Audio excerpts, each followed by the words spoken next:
Hello everyone, my name is Havian and today I'm going to be breaking down everything you need to know about the newly announced Sword Art Online game, Echoes of Aincrad, which will be released on PlayStation 5, Xbox Series X and S, and on PC on July 10th, 2026.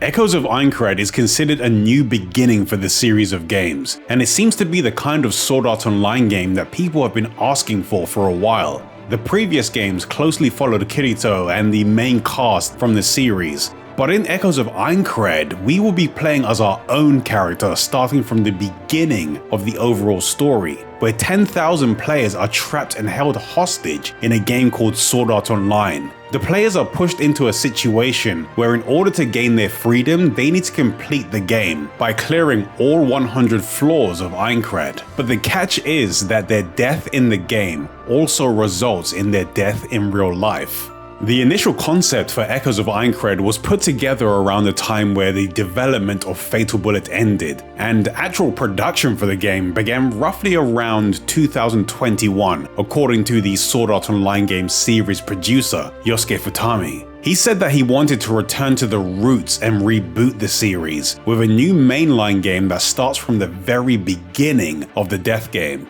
He wants this game to capture the raw desperation and survival instincts from the players that realize the situation they've been trapped in. And by starting from the beginning of the overall Sword Art Online story, he hopes that it will be more approachable to people unfamiliar with the series or first-time players of the games. Being able to create your own character instead of playing as a pre-existing character will let players experience the events that happen from a new perspective.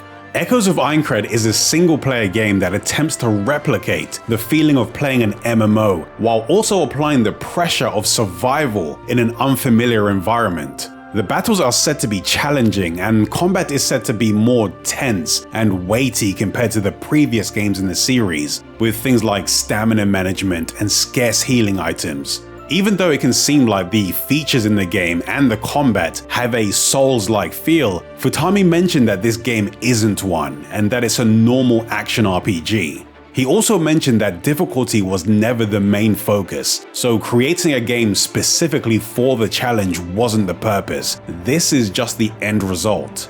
One way this is shown is through the variety of difficulty settings players can freely switch between as long as they're not in a quest, so they can adjust their own experience to their liking. The game contains story, normal, hard and very hard difficulty settings by default. But for people that want an extra challenge, additional save slots in the game can be used to enable Death Game mode. In this mode, you can select one of the 4 difficulties and then apply an additional layer of challenge which will delete your save when you die, which pretty much turns the game into varying levels of a hardcore mode challenge. By default, this mode is unlocked after clearing the game, but people that purchase the deluxe or ultimate editions gain access to this feature from the beginning.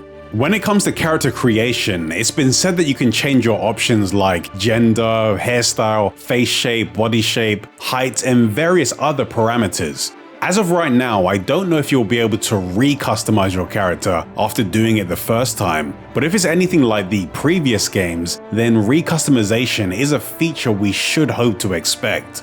Echoes of Aincrad seems to have a lot of systems and features that are different from what has been done in the games before. So in this video, I'll be breaking down all of the information that has been released so far to really see what this game has to offer. The story in Echoes of Aincrad revolves around the events that take place in the first and second floors of Aincrad. They wanted to spend time focusing on the experience of each floor, so they created a densely packed world rather than rushing through the story to reach floor 100 in a single game. The main story content is said to be roughly 30 hours long, with an additional 20 hours worth of subquests and side content. In addition to that, it was said that there will also be plenty of post-game activities to keep people entertained if they want to keep playing for even longer. They mentioned that as long as this new direction for the series is successful and enjoyed by people, they plan to continue the journey through all 100 floors, which will be spread across multiple games. But for Echoes of Aincrad, they wanted to focus on the start of the Death game, since it's an important part of the story to explore. It's a story that retells the Sword Art Online tragedy from the perspective of your created character and a player named Iori. They are both said to be acquaintances from their days as beta testers, and they manage to reunite in the Town of Beginnings once the death game begins. Rather than specifically following what happened with the highly skilled players like Kirito, it seems like this story will focus on the desperation of the players that struggled to survive on the earlier floors of the game, and how they had to depend on each other to live. Instead of experiencing a story where Kirito is loved and relied on like in the previous games, in Echoes of Aincrad we'll get to see how the other people viewed him on the earlier floors and witness the hatred and resentment some people had towards him for withholding information as an experienced beta tester. It's said that this story will show the cruelty, the rawness and the conflict that their overall situation creates. As I mentioned before, Echoes of Aincrad takes place on the first and second floors of Aincrad. Based on all of the previews and interviews, it seems like it's taking more of a risk and reward approach to exploration in order to enhance the danger and survival themes from early Sword Art Online. The Town of Beginnings seems to be the starting point for the game. There are a few events that happen prior to entering the town, but it seems like after entering the town, this is the point where we'll actually begin our journey. While in towns, we'll be able to talk to the NPCs, accept their quests, and use the various facilities like the blacksmith. It was mentioned that we won't be able to change our equipment or level up while exploring, so we'll need to prepare the gear for our character and our partners and stock up on resources before heading out into the world. The game seems to have a quest-based structure with a dungeon crawling gameplay loop that encourages exploration and discovery. While in the Town of Beginnings, the main terminal seems to be the access point to the rest of the world, and it's where we'll need to go if you want to begin exploring. Interacting with it lets you travel to a town you previously visited, or you can use it to select the quest that you would like to be the focus of your journey. Based on the wording in the quest selection screen, it seems like you can either choose from new quests or quests that you've previously completed. So I assume you'll be able to re-attempt quests to gather materials or to fight specific enemies. Quests also seem to be designated as field quests or dungeon quests, so there's a possibility that some quests will take place on their own dedicated maps, or you may begin from a unique starting point. After selecting the quest you would like to do, you can pick which partner character you would like to join you on your expedition. When it comes to your partner characters, it's been said that we'll eventually be able to learn more about them, and they'll have their own side quests where their personalities are explored in more depth. But things like dating and likability ratings that were available in some of the previous games are not present in Echoes of Aincrad. The producer mentioned that since the story takes place during the introduction to the death game, things like dating and flirting are out of the question, since coming to terms with their situation and figuring out how to survive is currently the priority for these characters. In the gameplay revealed so far, Iori, Wiseman, and Argo were the available partners that players could choose from. Iori uses a sword and can use the Healing Circle support skill, which creates a zone that restores health while you're standing in it. Wiseman uses a mace and can use the Discordant Resonance support skill, which deals damage to nearby enemies and increases their daze stacks. Argo uses a dagger and can activate the Analysis support skill, which can temporarily reveal the locations of treasure chests and enemies even if they're on the other sides of walls. After leaving town and entering the world, you can focus on your quest objectives, or you can explore the map to find new locations and hidden treasure, while also fighting enemies for experience points, materials, and equipment. But when entering an unexplored area for the first time, we'll most likely be working our way towards unlocking safe areas, which we can use to recover our health, teleport to previously unlocked locations, or to restock our healing crystals. There are a variety of consumable potions that we can use during exploration, like ones that restore a portion of our SP, or ones that slowly recover our health over time. But based on the gameplay demonstrations, both our character and our partner will have 3 healing crystals that they can use to recover a large portion of their health instantly. These are the ones that can be replenished at a safe area. These safe areas also apparently keep enemies out of their safety zone after being activated, and can also function as a respawn location if you get defeated while exploring. But in order to activate them for the first time, you need to make sure that there are no enemies within the vicinity of the safe area. Activating a safe area for the first time also reveals a portion of the surrounding map.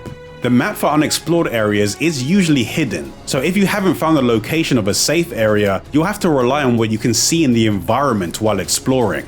However, the location of safe areas themselves will be the only thing marked on a map if the area is still unexplored. They also emit a faint pillar of light that can be seen at a distance, but despite that, the journey to them is still said to be challenging, with many previews stating that it's very easy to get surrounded by enemies that will chase you across the map if you try to escape from them. It was also mentioned that surrounding enemies can notice your battle and join the fight, which can lead to things spiraling out of control. And then when you layer on the fact that these enemies respawn when you use a safe area, it seems like we'll need to be cautious of how we make our way through the world while exploring. While exploring, we'll also be able to find arcs in the world, which seem to be monuments that you can interact with to begin a challenge. The ones shown so far have mini-bosses that need to be taken down, and when defeating them, they seem to remove a nearby barrier, which led to treasure chests or revealed hidden paths and entrances to new locations in the area.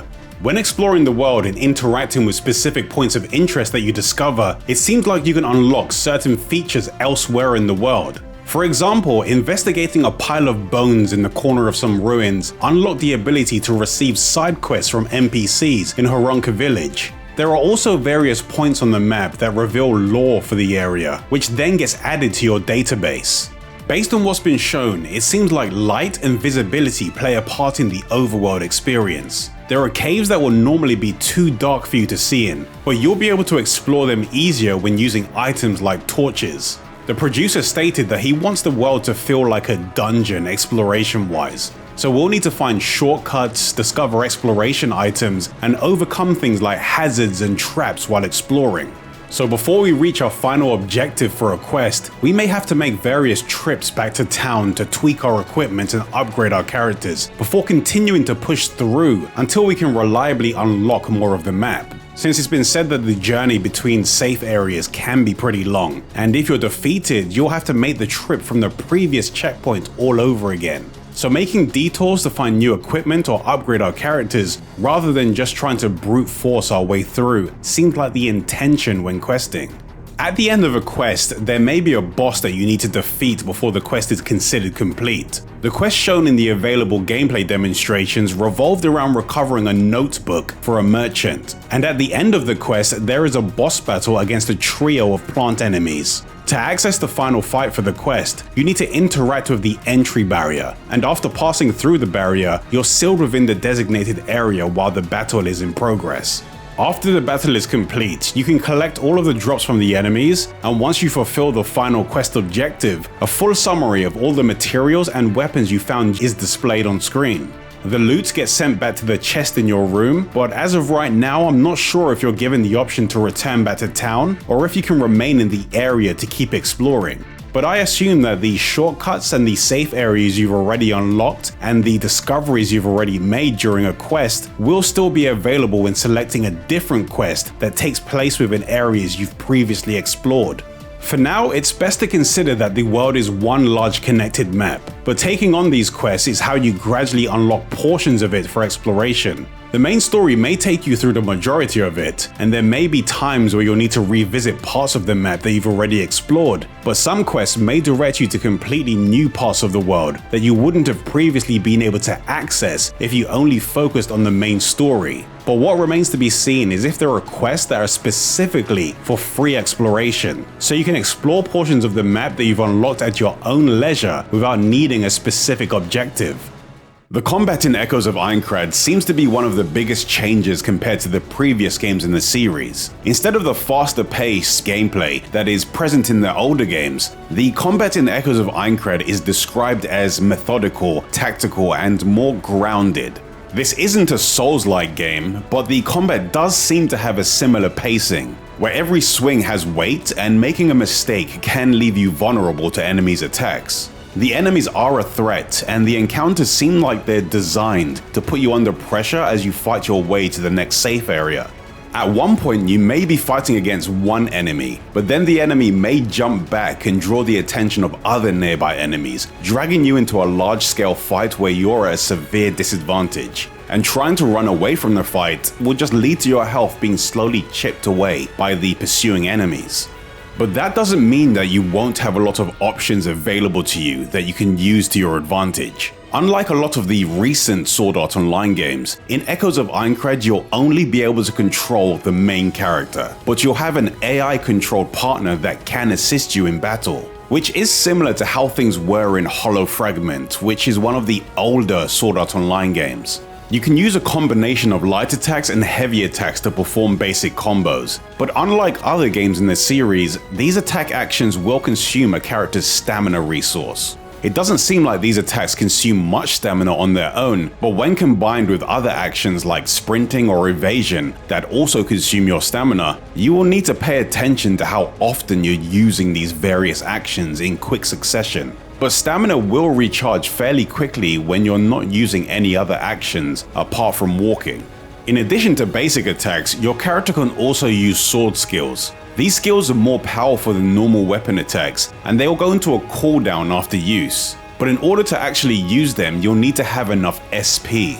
SP can be recovered by attacking enemies or by consuming a specific type of potion. This seems to be to encourage players to get in close and attack enemies to rebuild their resources while their more powerful skills are on cooldown. Unlike some of the previous games that had dedicated timing-based systems for connecting sword skills together, in Echoes of Aincrad it seems like we can freely create our own combos using basic attacks and sword skills as long as we have enough stamina and SP to do so. It's been said that each weapon type will have roughly 10 sword skills available, but from what's been shown, we'll most likely only be able to equip up to 3 of them at a time. 2 of these sword skills are always visible on the bottom right of the screen, but another one seems like it can be assigned to an additional slot that's visible when holding down the Action Shift button. To use a sword skill, we'll need to hold the Action Shift button and then press the button that the sword skill is assigned to, which pretty much functions in the same way as skill palettes did in the previous games. Holding the Action Shift button also allows us to access our partner's support and combination skills. Like I mentioned earlier, a support skill is your partner's unique ability that can be used to assist you during exploration or combat, through things like healing or crowd control. But the combination skill seems to be a big damage-focused attack that you and your partner perform together. Think of it as a tag team ultimate. I assume that both you and your partner are invincible while performing this attack, so it seems like it's a good ability to use to get yourself out of a dangerous situation. Just like with SP, you need to attack enemies to build the resource needed to activate your partner's combination and support skills. Combination skills can be activated after you've fully charged it, but something that seems to be unique to support skills is the ability to stock charges of it, so they can be used multiple times in a row. I'm not sure how many support skill uses can be stocked, but it does allow you to save your partner's support skill uses without wasting the resources you can build up by attacking. In addition to being able to control when your partner uses support skills, it's also possible to adjust how they behave during battle by alternating between 2 different combat modes, free mode and switch mode. In free mode, your partner will freely attack and use their sword skills against nearby enemies. This mode is said to be effective when you're surrounded.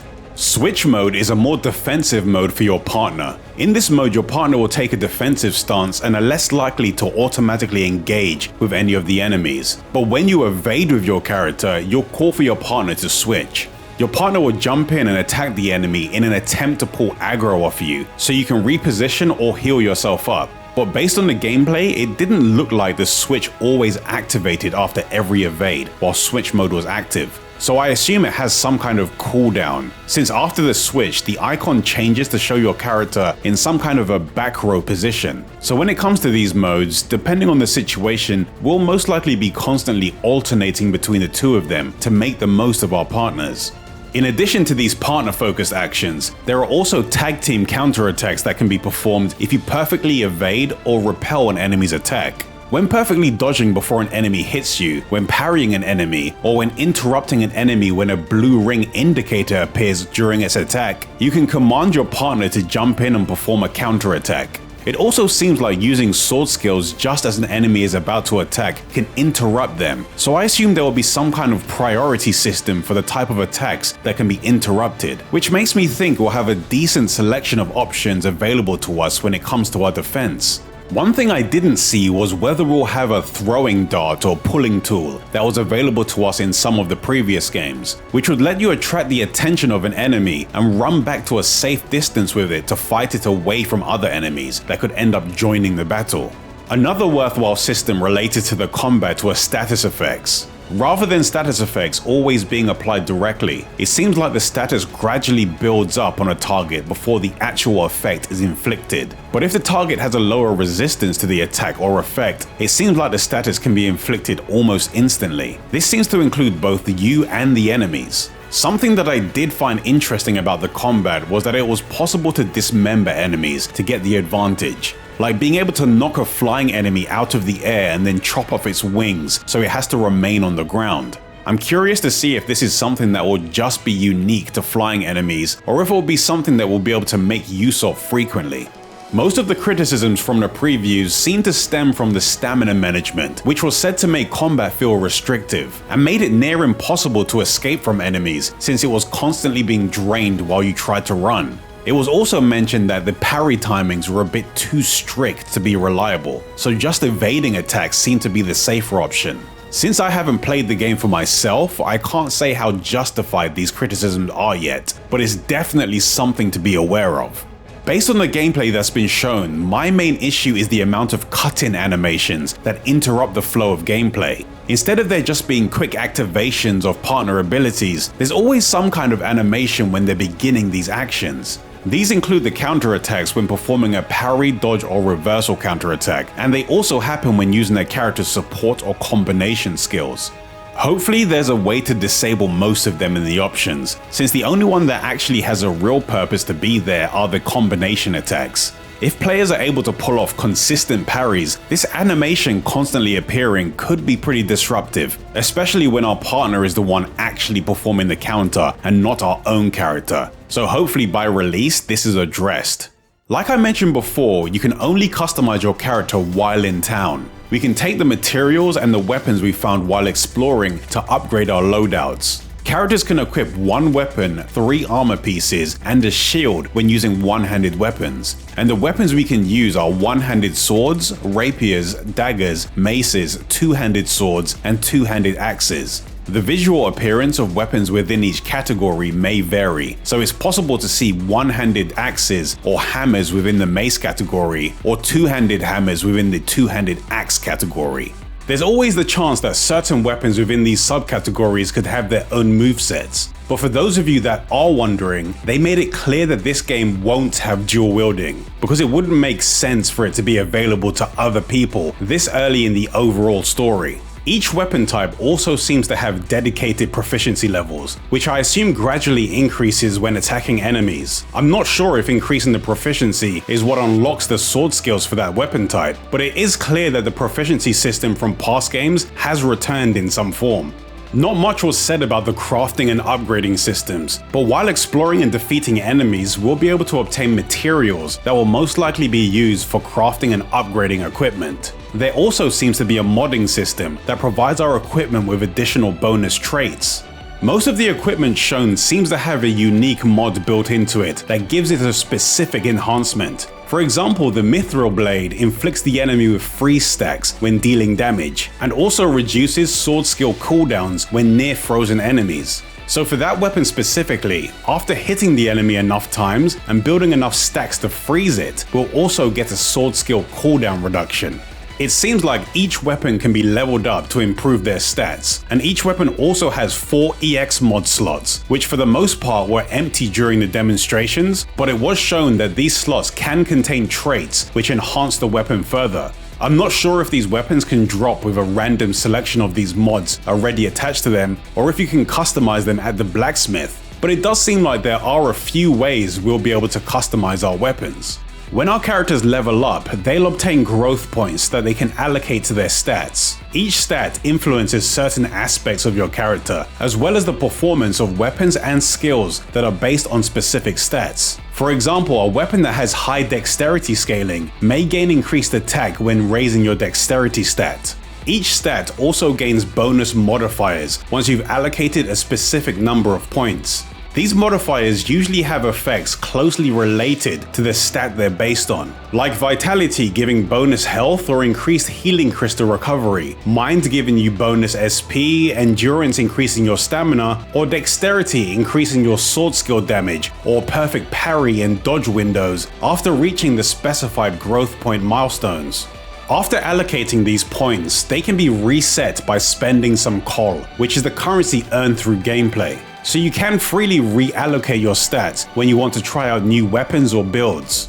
In addition to gearing our character, it seems like we can also give weapons to our partners. Bandai Namco's news post also mentions that your partner's skills can be customized, and as our bonds with them increases, it mentions that players will unlock new skills and powerful abilities. So I assume that the reward for completing character-focused side stories may include new skills of some kind.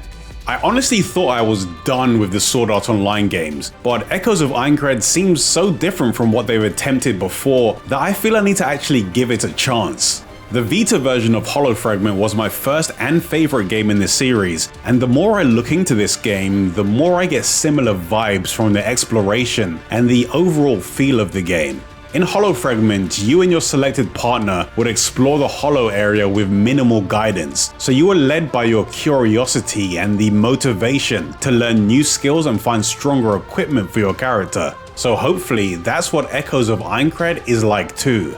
Based on what's been shown, it feels like this is the first time one of the Sword Art Online games has had some real budget put into it, and a strong marketing push based on the recent promotions. The trailer showed that the game will have an English dub, which is a change from the past games that usually have Japanese voiceovers with multi-language menu and subtitle options.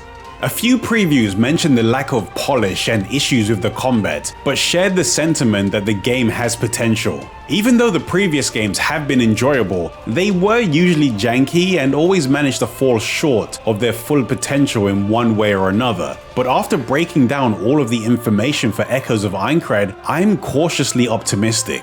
I can't really judge the game properly until I try it for myself, but so far it does look like it has a lot of interesting ideas. They'll just have to nail the combat and the experience players will have during exploration.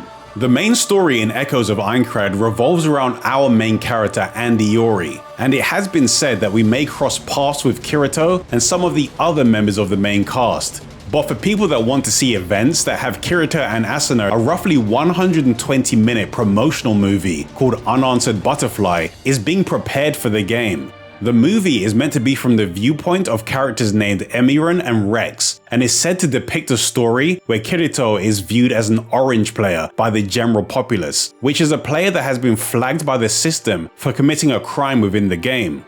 The uncut version of the movie is being bundled with the Ultimate Edition of the game for people that want to keep a copy of it and want to view some of the additional unreleased footage. But for everyone else, they're planning to make the movie available for a limited time through screenings or on specific streaming platforms.